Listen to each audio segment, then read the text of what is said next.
오늘도 살아계신 우리 주님께서 우리와 함께 계심을 믿으시면 아멘 하시죠. 아멘, 아멘.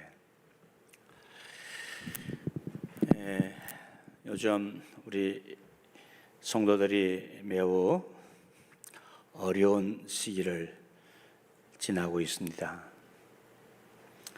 매일 성경 큐티를 안 읽고 큐티 생활을 안 하시는 분은 그리 어렵지 않지만 성경을 읽고 큐티 매일 성경을 하시는 분들은 매우 어려운 고비를 지나고 있어요. 왜냐하면 성경을 읽다가 가장 힘든 시기가 언제냐면은 이 출애굽기 중에서 오늘 이 본문이 있는 20장 이후에 이 길을 지나는 과정이고, 레위기를 읽을 때에 너무 재미가 없고 힘이 들어가지고 성경을 덮어버리는 고비가 찾아오기 때문입니다. 그 시기를 지금 우리 성도들이 지나고 있어요. 잘 지나가시기를 바랍니다.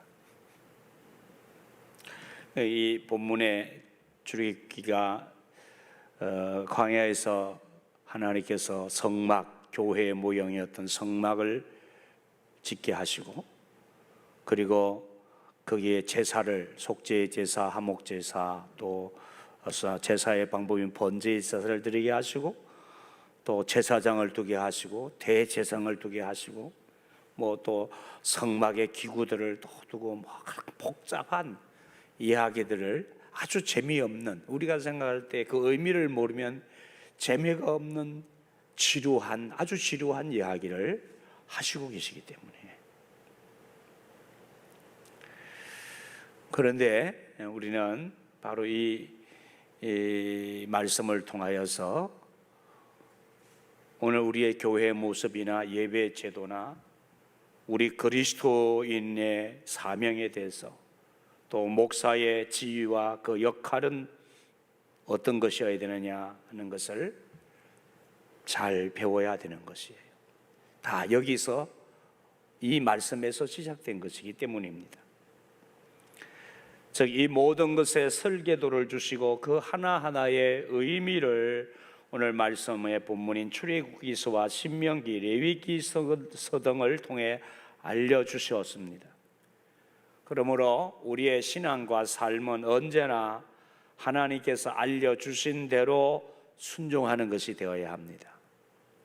우리의 예배나 설교나 교회 모든 일이 그렇습니다.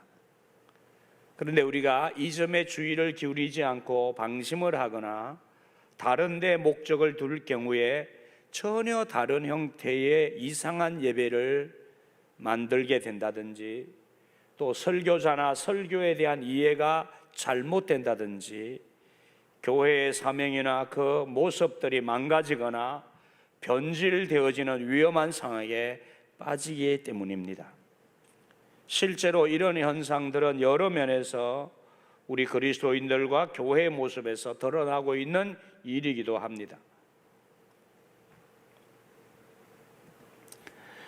오늘 본문 말씀은 성막에서 우리의 예배의 원형인 제사를 집례하는 제사장의 위임식에 따른 제도와 제사장을 성별케 하는 일, 제사장 위임식의 화목제와 식사 규정, 아론의 제사장 예복의 전수에 대한 말씀입니다. 이 본문의 여러 제도는 다 제사장의 그 지위에 따른 지녀야 할 자세, 또 제사장의 의미와 역할에 대한 말씀들입니다. 이 말씀들이 오늘의 교회에서의 교회의 모습과 설교자인 목사의 위치와 그 사명에 관한 내용들로 이어지는 것이기 때문에 그것을 알려주신 이 말씀을 잘 우리가 새겨서 바로 알고 그 말씀대로 생활을 해야 됩니다. 여러분, 성경 66권 중에 맨 앞에 5권을 창세기부터 출애굽기, 레위기, 신명기, 여호수아, 이 5권을 모세 오경이라고 그럽니다. 모세 오경. 모세가 기록한 5권의 책, 또는 모세의 이름으로 기록된 5권의 책, 그렇게 이제 생각을 해서 이름을 붙였습니다. 이 모세오경이 성경 맨 앞에 5권을 차지하고 있습니다. 그런데 이 모세오경의 중심 부분이 뭐냐면 직분에 대해서, 모세오경에서 하나님이 세우신 직분에 대해서 말씀하시는 건데 그 가장 핵심이 제사장 직분입니다. 그리고 역사서가 나오는데 역사서의 중심의 직분은 왕이고 그 뒤에 선지서가 놓여 있습니다. 예언서라고도 하죠. 그 선지서의 중심 직분은 선지자입니다. 하나님께서는 인간의 역사 속에 성경을 주시고 그 성경의 맨 앞에 모세오경을 두셨는데, 그리고 이를 통해서 제사장과 제사의식을 보여주시면서 그 제사를 가르쳐 주셨습니다. 그런데 예수님께서는 모세를 통하여 하나님께서 말씀을 주셔서 기록되어지고 모세의 입을 통해서 선포되어진 말씀에 대해서 아주 중요하고도 놀라운 사실을 말씀해 주셨어요. 이 모세오경에 예수님이라는 말은 단 한마디도 안 나요. 그런데 예수님이 이 모세에게 주신 말씀을 이끌어서 뭐라고 말씀하셨냐면요, 이렇게 말씀하셨어요. 너희가 모세를 믿었더라면 또 나를 믿었으리니 이는 그가 모세죠, 그가 내게 대하여 기록하였음이라. 이렇게 말씀하셨어요. 모세의 이 오경에 하나님께서 주신 말씀들이, 모세를 통해 주신 말씀들이 한마디 예수의 이름도 안 나오는데 이 말씀들이 내게 대하여 말한 것이라고 하셨어요. 놀라운 말씀이잖아요. 예수님 오시기 전 수천 년 전에 주신 모세의 입을 통해 주신 말씀이 곧 내게 대하여, 나 예수에 대해서 말한 것이다, 이렇게 말씀하셨어요. 그래, 모세오경하면 율법인 줄 알았는데 그 율법 안에 예수가 들어있다 그 말이에요. 예수가, 복음이 들어있다 그 말이에요. 네, 그렇습니다. 모세오경의 중심 주제가 예수 그리스도께서 대제사장이 되셔서 자신을 대속물로 주실 것에 대한 미리 보여주신 표, 예표라고 그러죠. 그 예표와 모형과 그림자를 보여주신 거예요. 이 놀라운 일을 하나님께서 계시하신 이 율법의 조문에 담겨 있는 것이 하나님 나라를 향해 가는 하나님 나라의 삶을 가르치신 것이고, 구원의 길을, 하나님께서 인간을 구원하시는 구원의 길을 보여주신 복음이 담겨 있는 것이라는 것입니다. 즉, 이 율법 속에 예수님이 담겨 있고 십자가의 복음인 인간 구원의 길을 보여주고 있으며, 성막과 이스라엘 백성을 통하여 오늘의 교회가, 주님의 몸이신 교회가 이 안에, 모세를 통해 주신 법 안에 담겨 있다는 말씀이에요. 오늘 본문 내용의 큰 3가지는, 먼저 제사장, 그들의 죄를 씻는 속죄의 제사를 드리고 그 제물의 피로 그 제사장을 깨끗하게 하라는 것이, 두 번째로는 화목 제물을 드리고 하나님과 화목하고 하나님과 함께 교제하는 삶을 그 제사장을 통해서 드리게 하시고, 그리고 그 제사장과 백성들을 통하여 하나님께서 평화의 삶을, 평화의 공동체의 삶을 가르치고 있습니다. 세 번째로 제사장의 기업은, 그가 이 땅에서 하나님의 사명을 받아서 제사장의 사명을 감당하는데 그의 유업은 오직 하나님 자신임을 알게 하시는 그런 3가지 내용으로 되어 있어요. 제사장은 말할 것도 없고 이스라엘 백성들은 가나안 땅에서도 여호와 하나님만을 진정한 분기소로 삼아야 한다는 것입니다. 나그네라는 사실을 늘 인식하고 영원한 하나님 나라를 향해 나아가야 하는 백성들임을 알려주셨습니다. 가나안에서 그들의 가장 큰 대적은 가나안이 아니라 가나안에서 주어질 그 새롭게 그 가나안이라는 곳에서 이스라엘이라는 나라를 세우고 새 생활을 할 때에 그 땅에서 주어지는 세상의 것들을 탐닉하는 그들 자신이 될 것이기 때문에 주님은 너희들의 분깃선 유업은 이 땅이 아니야, 나야, 내가 너희의 영원한 유업이야. 이것을 주님은 제사장에게 가르치면서 이스라엘 백성들에게 가르치고 있는 것입니다. 그러면 먼저 구약 시대의 대제사장의 사명이 무엇인지 우리는 확인해야 되죠. 대제사장은 1년에 한 번씩 온 백성을 대신해서 하나님 앞에 나아가서 속죄 제사를 드리는 일을 합니다. 대제사장의 역할 중에 가장 큰 역할이 그것을 대속죄일이라고 하는데 1년에 한 번 온 백성을 대표해서 온 백성의 죄를 주님 앞에 하나님 앞에 들고 나가서 속죄의 제사를 드리는 일을 합니다. 그 대제사장의 역할이 오늘 예수님이라는 거예요. 예수님이 이 세상에 오셔서 온 인류의 죄를 위해서 단번에 속죄의 제물이 되셔서 십자가에서 우리 죄를 위해 심판받으시고 하나님 앞에 속죄의 제물로 드려진 예수가 바로 구약에 여기에 말씀에 담겨 있다고 말이에요. 그 대제사장의 역할을 통해서 예수님의 하실 일을 보여주신 거라고 말이에요.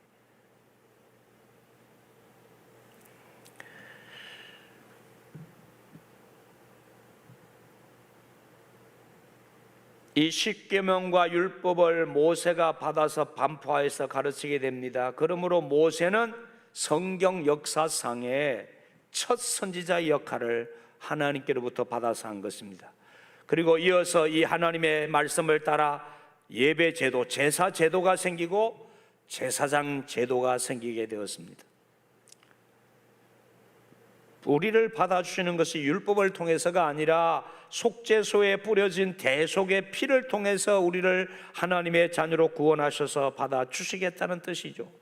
출애굽 당시도 이스라엘 백성들이 애굽에서 나와서 자유를 얻고 하나님의 백성이 되게 하시는 그 당시에 그 이스라엘 백성의 진문에 뿌려진 피를 볼 때에 그 피가 양을 죽여서 바른 피잖아요. 이스라엘 백성을 하나님이 구원하신다는 표로 그 진문설주에 그 피를 볼 때에 너희를 넘어가리니, 죽음의 사자죠. 이스라엘 백성들은 그 죽음의 애굽을 심판하시는 애굽의 장자들을 다 죽이는 그날 밤에 하나님은 이스라엘 백성들에게는 그 피를 보고 죽음의 사자가 그 집에 들어가지 못하고 넘어가도록 해서 넘어가리니 죽음의 재앙이 너희에게 내려 멸하지 아니하리라 하셨는데, 바로 오늘 우리 이 땅의 모든 죄 가운데 사는 인생들을 하나님이 구원하시는 그 길은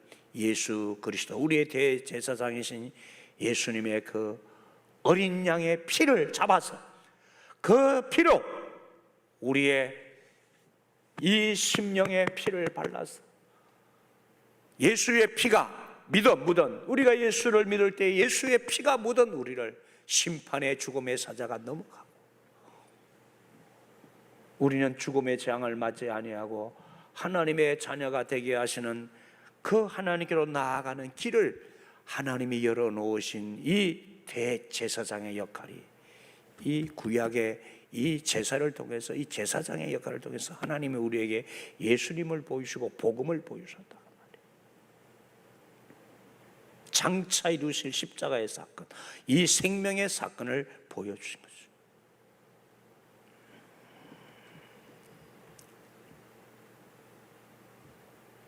그래서 마태복음 20장 28절에서 주님은 이 땅에 오신 사명을 이렇게 말씀하셨습니다. 스스로 주님 말씀하셨습니다. 인자가 온 것은, 예수님 자신을 일컬을 때 꼭 인자라고 하셨죠. 인자가 온 것은 섬김을 받으려 함이 아니라 도리어 섬기려 하고 자기 목숨을 많은 사람의 대속물로 주려 함이니라. 대신 죄값을 위해서 내어놓는 그것을 속량제물이라고 하죠. 대속제물이라고 하죠. 대속물로 주려 함이라고 말씀하십니다. 그리고 주님이 그 십자가를 지고 죽으시면서 다 이루었다고 하신 말씀이 바로 이 구약에서부터 하나님이 계획하셨던 우리 인간을 구원하시고자 하시는 이 대제사장의 사명, 이 생명을 우리에게 주시고자 하시는 구원의 길을 이제 내가 다 이루었다. 하나님이 그 일을 계획하셨던 그 일을 다 이루었다고 하시며 숨을 거두셨죠. 이제 십자가 앞에서 우리 인간을 구원하시고자 하시는 하나님의 그 뜻이 다 성취되었다는 것을. 그래서 선지자 세례 요한, 주님이 오시기 전 마지막 선지자였던 세례 요한은 주님을 이끌어서 이렇게 말씀하셨죠. 보라, 세상 죄를 지고 가는 하나님의 어린 양이로다. 예수님을 소개하면서 보라, 세상 죄를 지고 가는 하나님의 어린 양이로다. 어린 양이신 그분은 사실 우리의 대제사장이죠.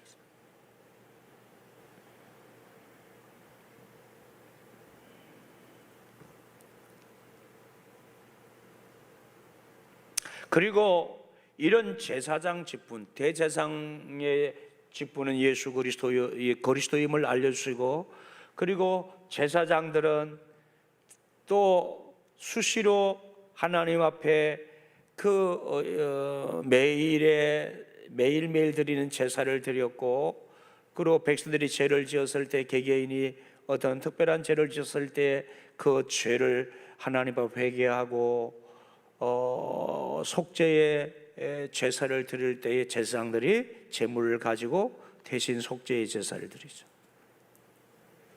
화목제의 제사도 드리고, 그 제사장의 역할이 오늘 또 그것은 우리에게까지 연결되어지는 사명이라는 것을 알려주셨습니다. 베드로전서 2장 9절에서는 너희는 택하신 족속이요 왕같은 제사장들이다 말씀하셨죠. 로마서 12장 1절에 그러므로 형제들아 내가 하나님의 모든 자비하심으로 너희를 구원하노니 너희 몸을 하나님이 기뻐하시는 거룩한 산제물로 드리라. 이는 너희가 드릴 영적 예배니라 라고, 우리의 존재가 하나님 앞에 산제물이요, 우리는 이 세상에 대해서 세상 사람들을 주님께로 인도하는, 그들에게 복음을 가르치고 그들에게 예수님을 가르치고 그들을 하나님께로 인도하는 사명을 받는 제사장이 곧 예수 믿는 우리라고, 이 구약의 제사장 제도가 우리에게 연결되어지는 것이라고 확인해 주고 있습니다. 그리고 우리 몸은, 예수님을 모신 우리 몸은 하나님의 거룩한 전이라고 말씀하세요. 제사장이 늘 하나님 앞에 거룩하게 구별되어야 되듯이 하나님의 전인 우리는 늘 구별된 자로서 하나님의 이름이 새겨진 자로서의 삶을 살아야 하는 우리 존재가 그런 자라는 것을 잊어서는 안 됩니다.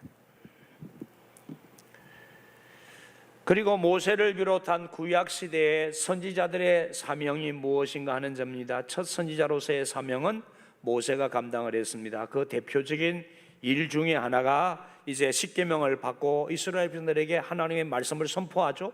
그도 여러 가지 율법을 받아서 선포하는데 그 중에 하나가 신명기 10장 1절로 22절에 모세가 선지자의 사명을 감당한 예를 보여주고 있습니다. 시간상 다 읽을 수는 없고요. 자, 신명기 10장 1절로 22절 중에 성경만 펴놓으시고 한번 보세요. 모세가 선지자로서의 사명을 어떻게 감당했는지, 신명기 10장 1절로 22절 중에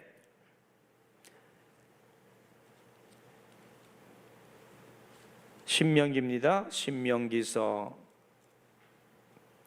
10장, 구약성경 출애굽기 그 다음에 있죠.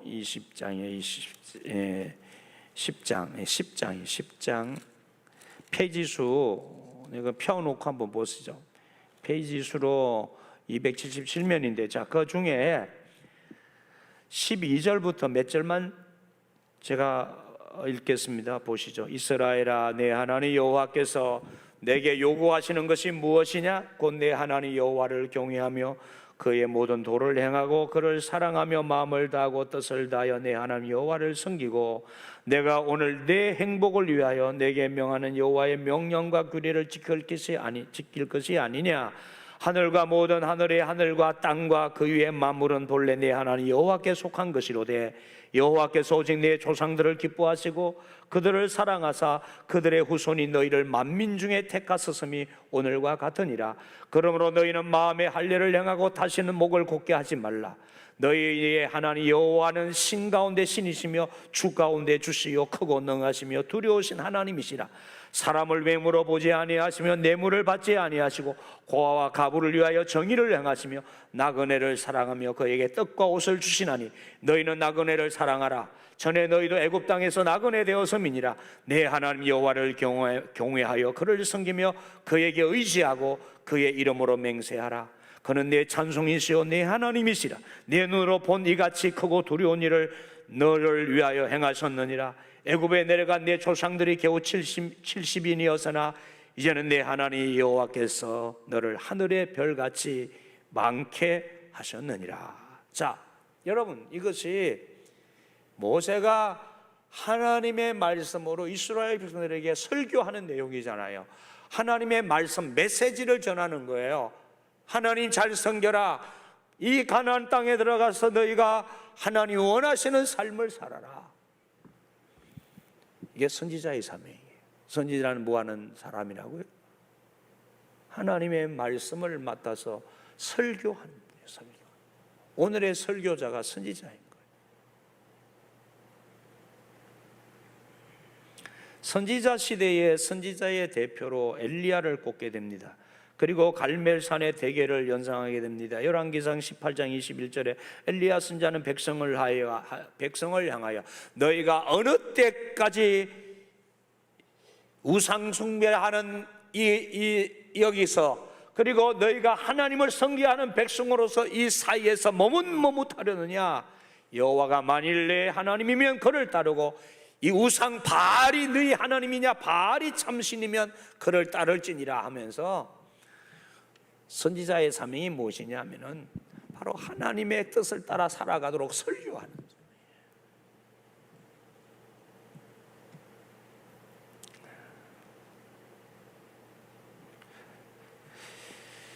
하나님이 이렇게 말씀하세요. 너희 조상들이 애굽 땅에서 나온 날부터 오늘까지 내가 내 종 선지자들을 너희에게 보내되 끊임없이 보내었다라고 에레미야 7장 25절에 말씀하세요. 하나님께서 너희 조상들이 애굽 땅에서 나온 날부터 오늘까지 내가 내 종 선지자, 애굽 땅에서 나온 날부터 선지자를 보내셨대요. 그 선지자 누구예요? 처음 선지자가 모세. 그때부터 모세로부터 주님 오시는 날까지 끊임없이 내가 너에게 내 종 선지자들을 너에게 보내었다. 끊임없이 보내었다. 세례 요한 때까지. 그런데 그 말을 안 들었다고 말이에요. 그렇게 말씀하셔요. 그렇게 예레미야 선지자를 통해서 하나님이 책망하세요. 내가 모세 때부터 세례 요한 때까지 너희들에게 내 말을 내 종들 선지자들에게 담았어. 그들의 입을 통해서 내가 끊임없이 전했다. 이렇게 선지자란 하나님의 부르심을 받아서 그 부르심에 응답해서 소명이라고 그러죠. 부르심에 응답해서 멸망의 길을 가고 있는 자들을 향해서 하나님께로 돌아오라고 그들에게 말씀을 가르치고 하나님의 말씀대로 뜻대로 살라고 그 말씀을 들고 외치며 설교하는 설교자들이 오늘의 선지자예요. 이것이 선지자의 사명입니다. 예수님도 선지자의 사명을 감당하셨어요. 예수님도 결국 하나님의 말씀을 가르치고 구원의 길을 가르치시고 그러셨잖아요. 하나님의 종들이라고 그랬어요. 그래서 설교자는 분명하게 이 소명의식을 가지고 설교를 하는 거예요. 그래서 설교자는 허튼 소리를 하면 안 돼. 하나님의 말씀을 전해야 돼. 하나님의 말씀. 자기 말을 해서도 안 되고요. 그래서 주어를 바로 써야 된다고요. 주어를. 하나님이 말씀하셨습니다. 성경에 이르시기를. 그런데 설교자는 이거 잊어버리면 안 돼요. 설교자는 꼭 기억하셔야 돼요. 여러분들도 꼭 기억하셔야 된다고. 저 설교자가 설교를 바로 하는지 아는지는 정말 하나님의 말씀을, 성경에 있는 말씀을 전하는지, 하나님의 뜻을 전하는지, 자기 말을 하는지를 분별해야 돼요. 그것은 주어를 어떻게 쓰는지 보면 알아요. 주어는, 우리 말은 주어를 안 해도 말이 되잖아요. 근데 영어는 반드시 주어를 써야, 누가 누구에게 말하는지를 분명히 써야만 말이 돼. 우리는 그 주어를 안 써도 말이 다 돼요. 그러니까 헷갈리는 거야. 말을 듣다 보면은 저건 말이 자기 말인지 하나님 말씀이신지 성경에서 말하는 것인지가 구분이 잘 안 돼요. 그러니까 무조건 하면 안 돼요. 설교자는 반드시 주어를 하나님, 예수님, 성경이어야 돼요. 아니면 성경에 나오는 모든 선지자들의 얘기들이 성경에서 얘기가 나와야 돼요. 그게 설교자의 사명이에요. 그리고 그 말씀이 성경이요, 그 말씀이 주님이요, 그 말씀이 주님으로부터 나온 것이요, 그 말씀이 하나님으로부터 나온 것이라면 우리는 이 말씀에 순종하셔야 돼요. 이 말씀에 토를 달면 안 돼. 아시죠?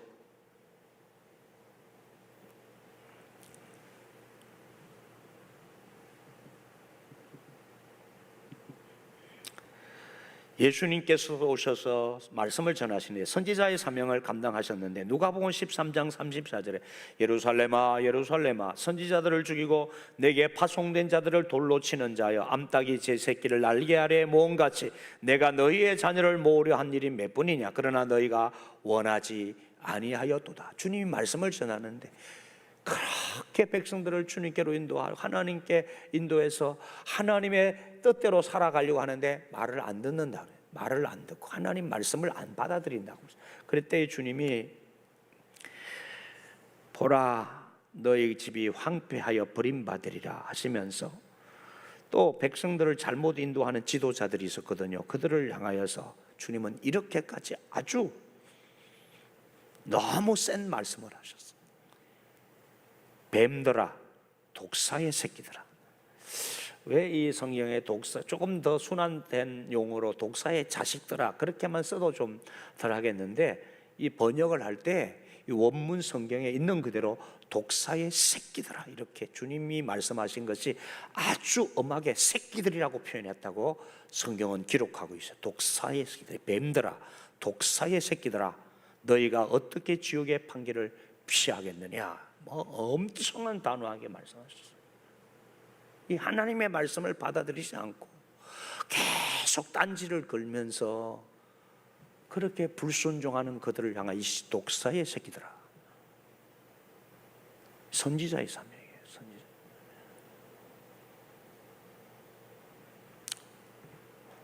제가 오늘 하나님 말씀에 불순종하는 여러분들을 향하여 독사의 새끼들이라 그러면 여러분 팍 난리 칠 거예요. 다 잡아먹으려고죠. 네? 아니 이 세상에 이 온갖 악한 짓을 행하고 온갖 더러운 일을 행하고 온갖 불법을 행하고 하나님의 뜻을 거역하는 사람들을 향해서 선지자이신 주님이 내뱉으신 이 심판의 예고에 대한 말씀이 가슴을 서늘하게 하지 않습니까? 오늘 이 시대를 향하여 선지자들은 하나님 말씀을 이렇게 선포하는 사람들이에요. 그 말이 사람에게서 나와서면 네 그렇죠. 예수님도 이렇게 말씀 전하니까 그 지도자들이 잡아 죽이려고 해서 결국 잡아 죽이잖아요. 지금도 마찬가지입니다. 하나님 말씀을 받아들이려고 하는 사람들은 잡아 죽이려고 해요. 그러나 순종하는 사람들은 회개하는 거예요. 말씀을 듣고 가슴이 찔리고 간담이 서늘해져서 하나님의 무서운 심판의 징계 앞에 간담이 녹는 것 해서 회개하는 자들입니다. 우리는 주님의 집에서 이 예배의 자리에서 가장 중요한 일이 뭐냐면은 주의 종의 입을 통하여 선포되어지는 하나님의 말씀을 듣고 그 말씀을 통하여 우리가 내가 어찌할꼬 하고 내가 어떻게 살아야 되는지를 깨닫고 삶을 돌이키고 삶의 자세를 바로잡고 하나님께로 향하는 길을 향하여서 우리가 그렇게 사는 것이 그 하나님의 백성들이 말씀을 받아야 하는 자세인 거 아니겠습니까?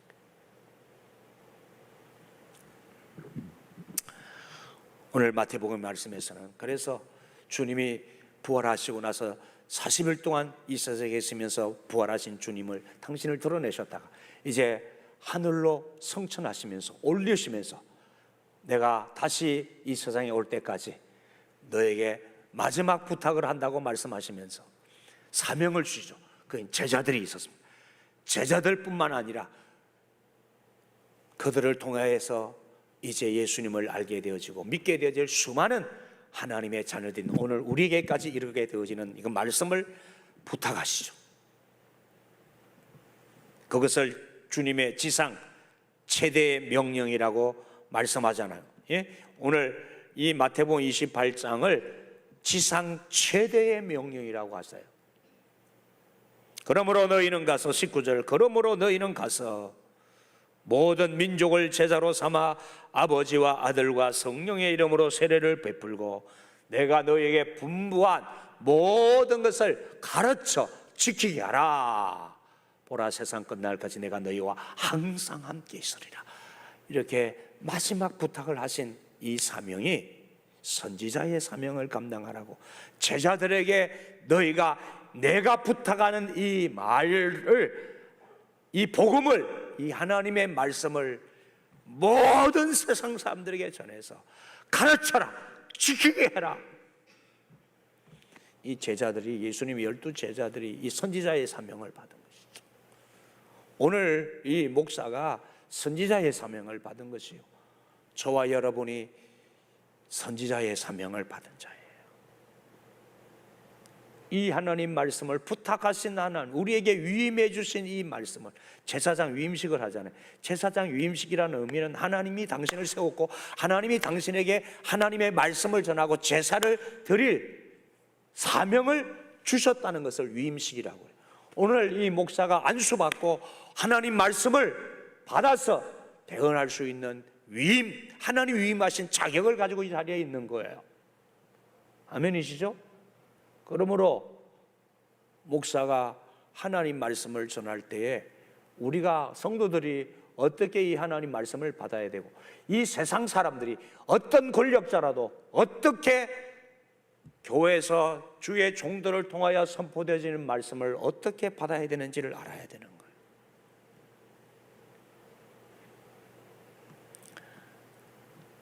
아무렇게나 하나님의 뜻이 아닌 인간의 생각과 다른 목적을 가지고 전하는 말씀에는 우리가 함부로 아멘해서는 안 돼. 그 말에 순종해야 될 의무는 없어요. 그러나 이 세상 어떤 권력자이든 어떤 사람이든 어떤 교회의 성도들이든 성경을 통하여 전해지는 말씀, 하나님의 이름으로 선포되어지는 말씀, 주님의 이름으로 선포되어지는 말씀 앞에는 절대 함부로 딴짓을 걸거나 함부로 그 말씀을 이렇게 저렇게 비난하거나 하나님 말씀에 대해서 이러쿵저러쿵 함부로 그 말씀을 훼손하거나 해서는 절대로 안 됩니다.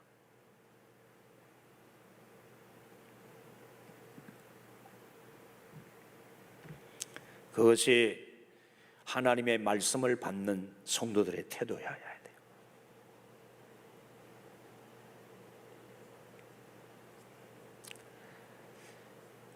종교개혁주의를 앞두고 이달 마지막 주일이 종교개혁주일인데요. 이 종교개혁주의를 앞두고 존 웨슬리 이해를 위한 루터 읽기라는 감리교 월간지인 기독교 세계 9호로 지난달 호에 이런 기사가 실렸더라고요. 목원대 신학과, 우리 저 대전에 있는 목원대는 감리교에서 세운 우리 감리교 학교죠. 감리교 목사를 양성하는 신학교로 출발해서 종합대학이 됐죠. 그 목원대 신학과 권진호 교수의 글을 제가 읽었어요.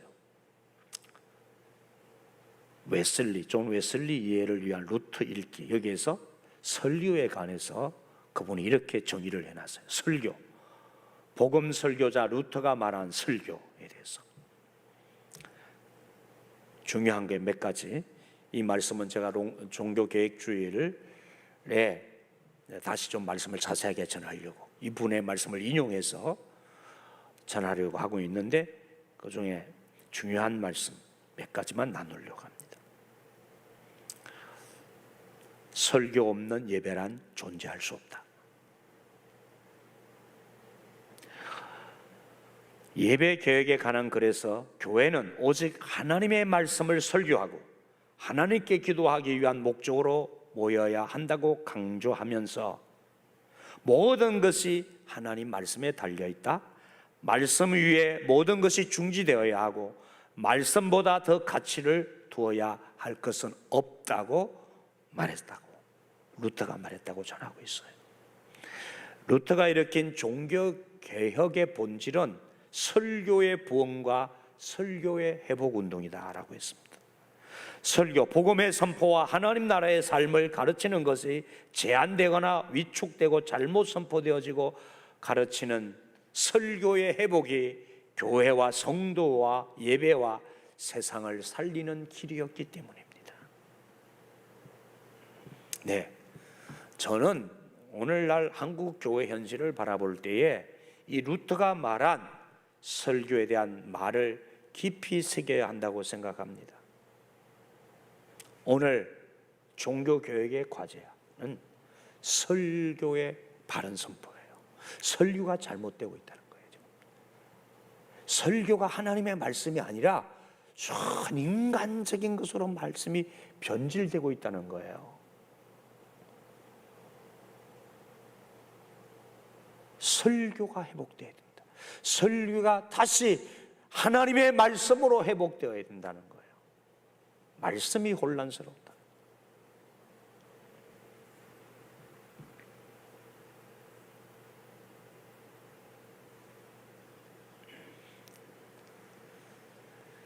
루터는 생전에 3,000편의 설교를 했고 그 중에 2,000여 편이 지금까지도 우리에게 전해지고 있습니다. 1544년 10월 5일 토르가우에서 첫 번째 개신교 교회 건축물로 알려진 성교회, 북한산성 그런 성 말하는 거예요. 성교회에 성전 봉헌 예배를 드렸습니다. 이 예배에서 루터는 설교를 했습니다. 다음과 같은 말로 설교를 시작합니다. 이 새로운 성전이 세워진 목적은 성전에서 다음과 같은 일만 이루어지도록 하기 위함입니다. 즉 사랑하는 우리의 주님 자신이 거룩한 말씀을 통해 우리에게 말씀하시고 우리는 기도와 찬양으로 주님께 그 설교에 그 말씀에 대답하는 일입니다. 이 성전의 가장 중요한 목적은 이곳에서 하나님의 말씀이 선포되는 것이며 하나님 말씀이 선포될 때 성도들은 그 말씀에 대해 기도와 찬양으로 말씀에 대해 응답하는 일입니다. 아멘이시죠? 오늘 구약에 이 우리가 들을 때 참 따분하고 복잡한 얘기 같던 이 성막의 제도, 이 제사의 제도, 제사장의 제도는 오늘의 교회와 오늘의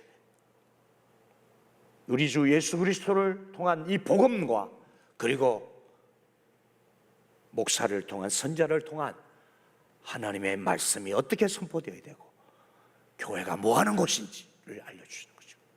우리는 어떻게 이 말씀을 받아야 되고 어떻게 말씀을 받아서 우리는 생활해야 되는지를 알려주시는 말씀이라고 말합니다. 오늘 여러분 설교의 가치를 이렇게 높이 평가한 루터에게 있어서는 설교는 최고이자 최상의 하나님을 섬기는 예배라고 했습니다. 잘 들었어요. 루터가 설교에 대해서, 설교의 자의 위치와 설교의 이 위치가 뭐냐? 설교는 최고이자 최상으로 하나님을 섬기는 예배입니다. 여러분들도 아시다시피 이 장례식에서 한 설교에서 이렇게 말했어요. 여러분들도 아시다시피 가장 위대한 예배는 설교예요. 설교는 가장 위대한 예배일 뿐만 아니라 우리가 드릴 수 있는 최상의 예배입니다. 네, 그렇게 말했어요.